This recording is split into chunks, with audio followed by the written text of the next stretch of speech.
we've got a real problem. If we're going to treat health, we've got to treat a person on all three planes of understanding. We're triune beings. Yet he said nobody's ever seen the mind. So he said, we've got to make a picture of the mind. And he said, since no one's ever seen the mind, I'm going to draw a picture of the mind. Now let me digress for a moment. My life changed like that. I had no formal education. I had 3 months high school. I had no business experience. I had a bad work record. I was unhappy and I was broke. Yet like that, I had a business that was operating in Toronto, Montreal, Boston, Cleveland, Atlanta, London, England. Today I've got 4 or 5 companies that operate all over the world. Still no formal education. My income went over $1 million. What changed? And nobody could tell me. I couldn't tell you why I was winning. But I thought someone has to know, and they've either written it about it or they're talking about it. And I made up my mind, if I had to read every book that was ever written, I would find out. And I began to study. Yet it took me 9 years, and I gathered all kinds of information, but I couldn't get it to fit. I couldn't get the dots connected. Yet it was like I had all the pieces for the puzzle, but I didn't have the lid for the box. I didn't know how to make it fit. Then I heard about a man in Vancouver, British Columbia. I was living in Chicago at the time. And they said, go talk to him. So I jumped on a plane and I went to Vancouver. And I sat in a 3-day seminar. It was a phenomenal experience. He was a big man. Yet the second he got up to speak, I knew he knew what he was talking about. And I made up my mind I would get to know him. At the end of his seminar, I went over and asked him if I could spend a couple of hours with him. He looked at his watch and he said, well, I've got to catch a plane. And I said, well, I have to catch a plane too. I don't mean right now. He said, where are you going? I said, I'm going home. He said, where do you live? And I said, Chicago. He said, what are you doing out here? I said, I come out to hear you speak. I think he was impressed that I traveled so far to listen to him. But I told him if I had walked there to get what I got, I would have been glad to walk. Yet, so he said, I'm not going to be in Chicago anytime in the near future, but I'm going to be in Toronto in a couple of weeks. I said, I'm from Toronto. I'll fly over. It's only an hour. And he and I sat down in the Skyline Hotel.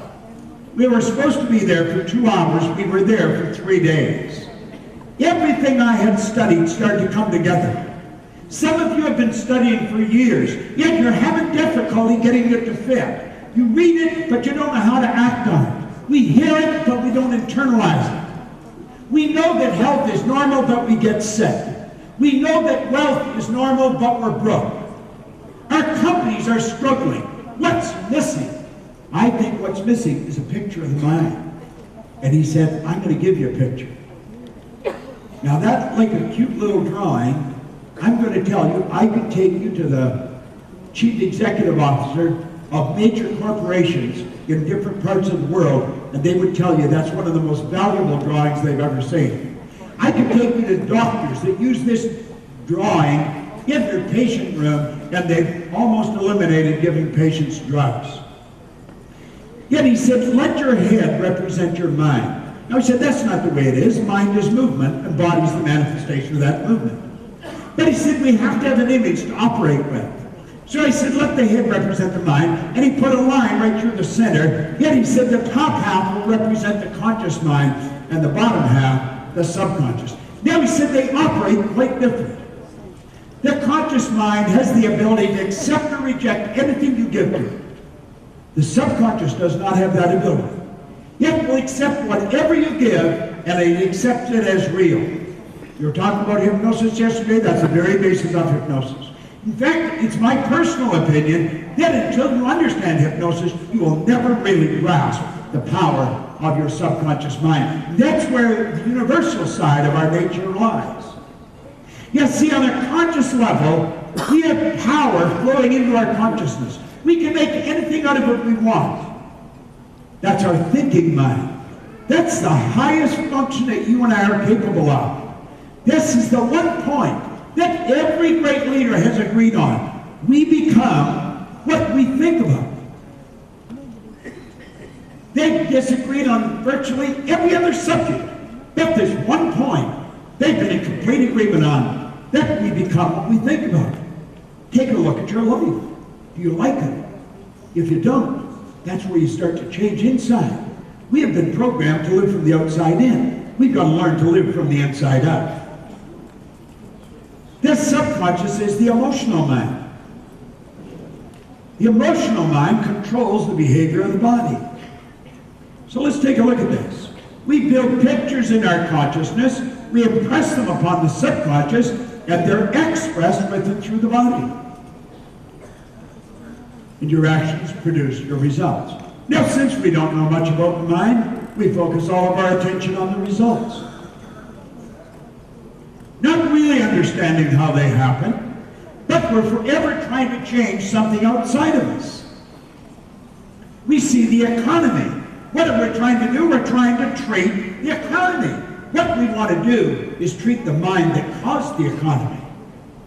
But that is the furthest thing from most people's mind. You know, let's look at it this way. Go back here for a moment. Remember I said the subconscious mind had no ability to reject. This is how we arrive on the scene. At birth, the baby's mind is wide open. If we took a baby out of a home in the suburb of Toronto, where I live, and take that baby and leave it in a home in the suburbs of Beijing, that baby will grow up fluent in Chinese, having no knowledge of the English language.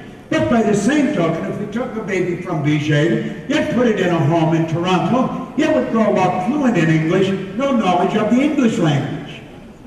At birth, a baby's linguistic genius.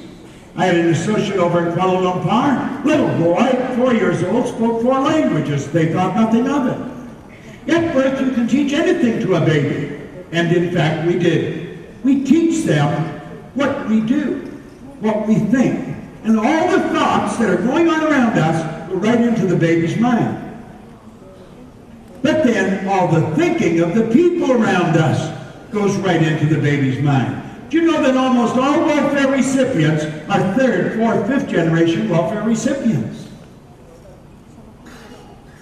This is a picture of you and a picture of me when we were a baby. The ideas that were programmed became fixed in our mind. The fixed concept is what we call a conditioned mind, what today we refer to as a paradigm. If you're going to change a country, you have to change the paradigm. If you're going to change the world, you've got to change the paradigm. If you're going to change an individual, they've got to change their paradigm. The paradigms form genetically and then environmentally.